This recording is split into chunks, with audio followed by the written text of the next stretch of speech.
Can't get anyone's attention right now. What's that? You can hear me?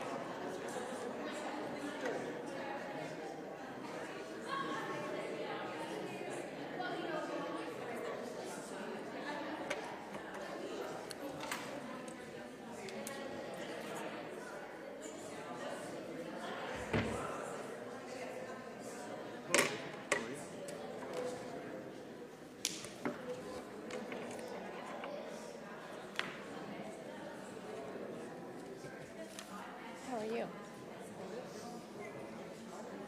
Oh, there it is. Yeah, for sure. We were expecting them. We were expecting them.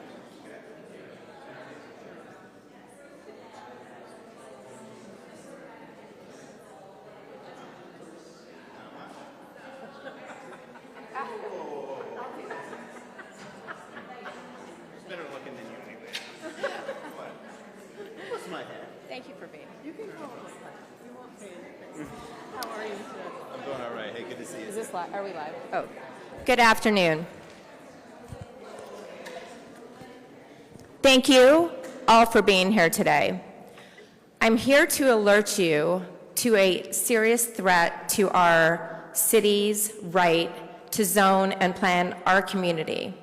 I was notified late Monday night by our representative, Alexander Culloden, that SB 1435 was a strike-all amended bill that seeks to deprive our city of addressing our property rights, our zoning obligations, and our residents' needs. The hearing was set less than 36 hours later, and that took place yesterday morning. I'm sorry to report that this bill, which I'll expand on, went through that committee with 100% approval. So I'm talking to my residents today to let you know we need your help. We need to fight this bill with everything we have. And as your mayor, I stand ready to do that. Specifically, HB 1435 creates a special exemption for and eliminates the zoning rights and powers of the city for what's referred to in the bill as a world headquarters. This is an Axon, make no mistake, this is the Axon bill, and it is specifically tailored to address Axon's demands at this point. Little bit of history, this 1,900 apartments for the Axon project was approved on the prior administration's watch by the outgoing council after we were elected, excluding Representative Culloden. Having the outrage that was present in the community, not only about the vote, but about the idea of 1,900 apartments in North Scottsdale, it was quickly, a signature gathering campaign was quickly initiated. And to no one's surprise, they easily obtained 26,000 signatures of our residents. As such, the referendum is live, and Axon has set the stage to go through an election by not working with the community leaders that oppose this idea and by going through at the 11th hour. I really want Axon to remain in our community. We all do. It's about the high-density 1,900 apartments that our community spoke loud and clear in November and continues to this day to speak loud and clearly against. That our residents are outraged. So this bill could very well fly through the House and then to the Senate. It's especially frustrating to me because as your new mayor, I was not contacted by Axon at all. It wasn't until I reached out to Axon not too long ago and said, would you like to get together and see if we can find a way to resolve this divide in our community? I met with them, and I was pleased. They appeared to want to work with us. 5 days later, I was notified, as I mentioned, by Representative Culloden that this bill was alive and well and would be heard by a committee 36 hours later. So I'm frustrated, but not deterred. I stand ready to work with Axon's leadership, my council, and our community to find a middle ground and a desirable result. I watched the entire hearing yesterday. I think that was just yesterday. It's been a long 24 hours. I think the hearing went about 4 hours, maybe a little bit less. All of the committee members stressed the legislature doesn't want to meddle in our zoning cases and this particular Axon case. They want Axon, the city, and I'm going to add our residents to work together to find balance and to, again, achieve a desirable solution. Now, there's a ways to go, but I'm asking to enlist my community's support to reach out to every elected official at the State House and the State Senate and let them know you do not appreciate the state legislature trying to undermine and circumvent and take away the rights of your city council to zone and plan our community. This is further reaching than just Axon. It applies to communities with 200 to 500,000 in population, which of course is specifically tailored for us as well. And it eliminates our future right to restrict high-density housing for world headquarter sites. Well, to enforce that, as a lawyer, I believe will be difficult to do, to say the least, and there are not provisions that secure the outcome, in my opinion. So the purpose of this meeting today, it also, importantly, takes away the power of referendum on those sites as well, if there's any decisions that we don't like. It's up to us, and you have my commitment to fight this, and we will. But I personally would prefer not to fight about it. My door is open. I've already reached out since the hearing to Axon leadership with the suggestion, again, our door is open. Let's work together and find a way to avoid this terrible result for Scottsdale. With that, I'm going to turn it over to Alexander Culloden, Representative Culloden, and let my council members say a few words. Thank you. Ladies and gentlemen, I'm Alexander Culloden. I represent Legislative District 3, which includes North Scottsdale. It was distressing to me that the same day that Democrat Secretary of State Adrian Fontes claimed without evidence that President Trump was planning to cancel elections, that every single Democrat on the House International Trade Committee voted to cancel Scottsdale's. That is unacceptable. Nobody wants Axon to leave our community. But the solution in the middle ground has to be found at the city level with the folks who are most accountable to the people of Scottsdale and most closely attuned to the needs of the city. That's not just good policy, by the way. That's what the framers of the Arizona Constitution thought. And that is why they included what is called the special legislation provision. Special legislation basically means that you cannot come to the legislature and ask for a bill that helps just your business. But that is exactly what this new piece of legislation does.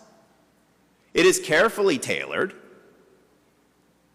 to give Axon, and only Axon, the right to build almost 2,000 multifamily units in North Scottsdale without any regard to what the public infrastructure can support, our city's water needs, and the wishes and desires of our residents.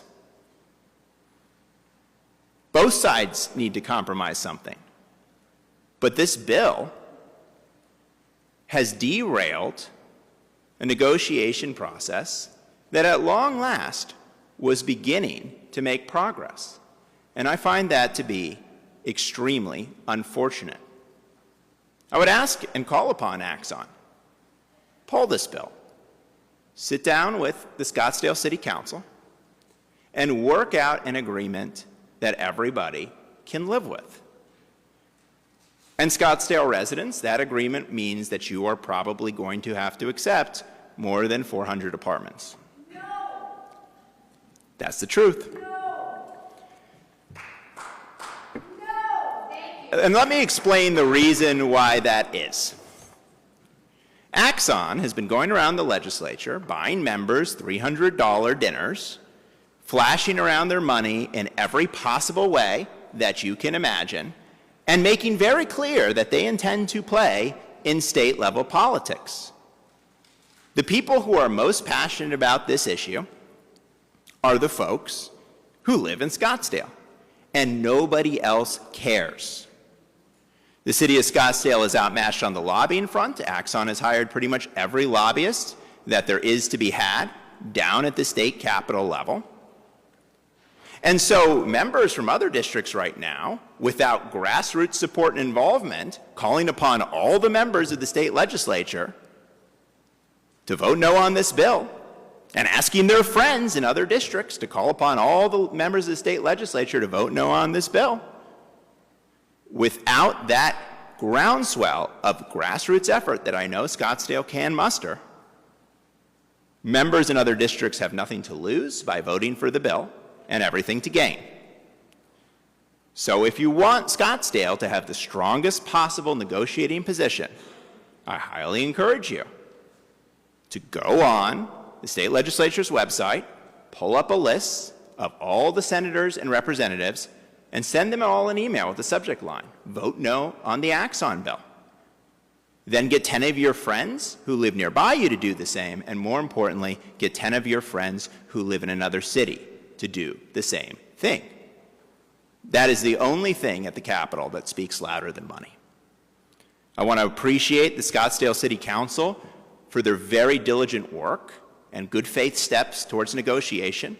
And I want to thank Axon, by the way, for being involved in those negotiations as well, and also trying to work with the City Council. I think a deal can be reached here, but not by violating the Arizona Constitution, and not by ramming it down the throat of the people of Scottsdale. I know I and my seatmates are dedicated to fighting that fight as hard as we can. We need you to fight with us so that an agreement can be reached that can be accepted by all. Thank you again. I'm Alex Colladin. God bless the great state of Arizona. Thank you. Good afternoon. My name is Mary Ann McAllen, and I am on the Scottsdale City Council. And for me, this is a completely nonpartisan issue. This is about democracy in our state. This affects Scottsdale today. Tomorrow it affects City of Glendale, Town of Gilbert, anybody that's our size, Buckeye, Peoria. This affects everybody. And we cannot let one large company, Axon, which we want here in Scottsdale, to stay here, but you can't let one bill destroy the democracy of our state. Again, this is completely nonpartisan. This is about the citizens' right to vote. And I mean, it's democracy at its base. So that is my biggest concern. I do challenge Axon to come back to us, come back to the table. I believe the last council worked very hard with Axon to make that deal happen, and a new deal can happen with the new council. So that's what I'm here to say today. Thank you. And Klausman. Thank you, everybody. My name is Adam Quasman, and I'm a member of the City Council, and I'm also a former member of the Arizona Legislature, so I have a unique position here, having seen this on both sides. I want to come to the table and just say one very, very important thing. To Rick and everybody at Axon, our hands are out. We need a handshake, not a hammer. And when you go to the legislature and you try to hammer our citizens, it doesn't have the effect that you're going to want. But if you come to this city council, you come to the members, we have met in your offices, we've been on the phone, I know we can get a deal done that saves these jobs, that makes sure that we have a beautiful, burgeoning economy that grows Scottsdale, but is also listening to the citizens of Scottsdale.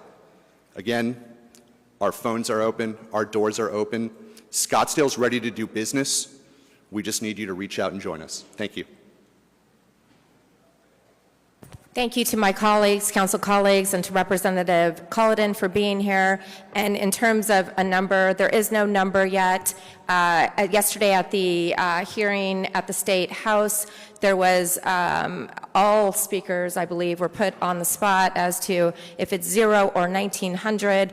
If it's 0, you're leaving, 1,900, you're staying, and it was rather absolute with the exception of one of the council members that was, or excuse me, Vice Mayor that was there. I do believe there's a range that we need to be discussing in order not to have the worst result of all. So no opinion or no decision has been made on that yet. We need input from you, the residents, and I will fight hard to ensure that this bill does not pass, and I know these individuals behind me stand together the same.